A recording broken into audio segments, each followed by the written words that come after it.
December 30th, 1944, the day Eisenhower drew the line. December 30th, 1944, Supreme Headquarters Allied Expeditionary Force, Versailles. General Dwight D. Eisenhower sat alone in his office as winter light filtered weakly through the tall windows. The room smelled faintly of tobacco. A cigarette burned slowly in the ashtray beside him, forgotten. In his hands was another telegram from Field Marshal Bernard Law Montgomery. He had read countless messages from Montgomery over the past months, each one carefully worded, each one pressing for more authority, more influence, more control. This one was different. This telegram was not a suggestion, it was not a request, it was an ultimatum. Montgomery was no longer asking for additional resources or operational flexibility. He was demanding complete control of all Allied ground forces, American and British alike. And if Eisenhower refused, Montgomery made it clear he was prepared to bypass him entirely, taking the matter directly to Prime Minister Winston Churchill and the combined chiefs of staff. For months, Eisenhower had absorbed slights, smoothed disputes, and compromised for the sake of Allied unity. He'd done so quietly, patiently, and at considerable personal cost.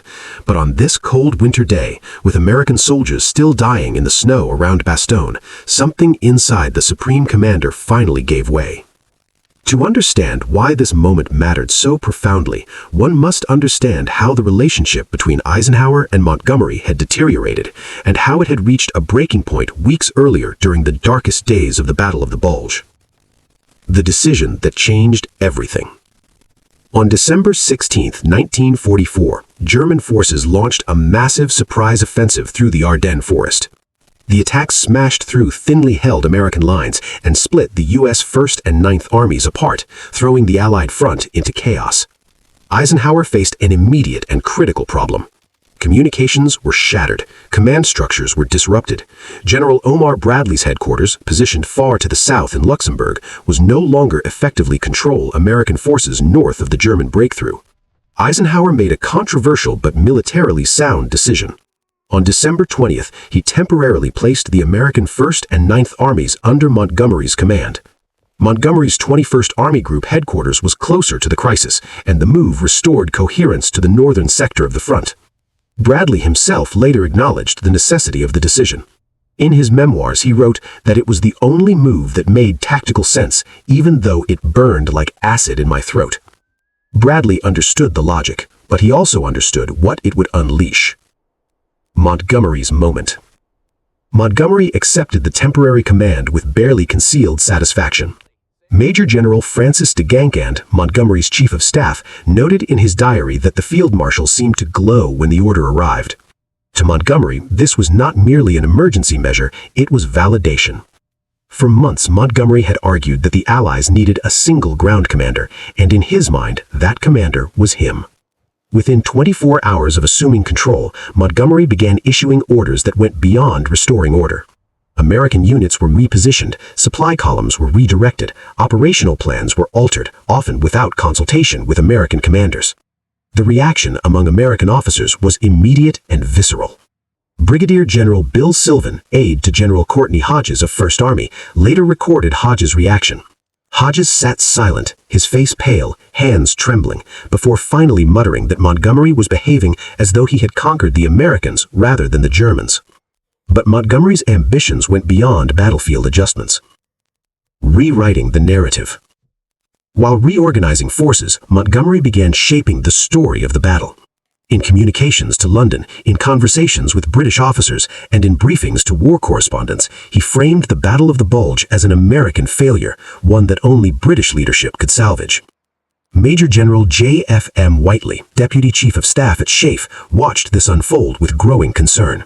He later remarked that Montgomery was rewriting history in real time, presenting the narrative as though American incompetence had nearly cost the war.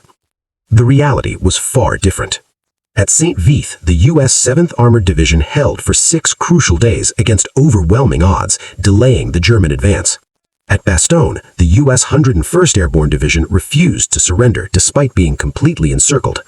These actions were not failures, they were decisive acts of resistance that blunted the German offensive. Montgomery either failed to recognize this reality or chose to ignore it.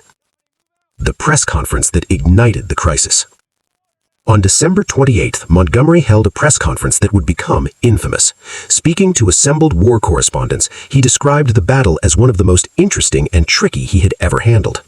He spoke at length about how he had taken personal command, employed British power, and brought clarity to a confused situation. The implication was unmistakable.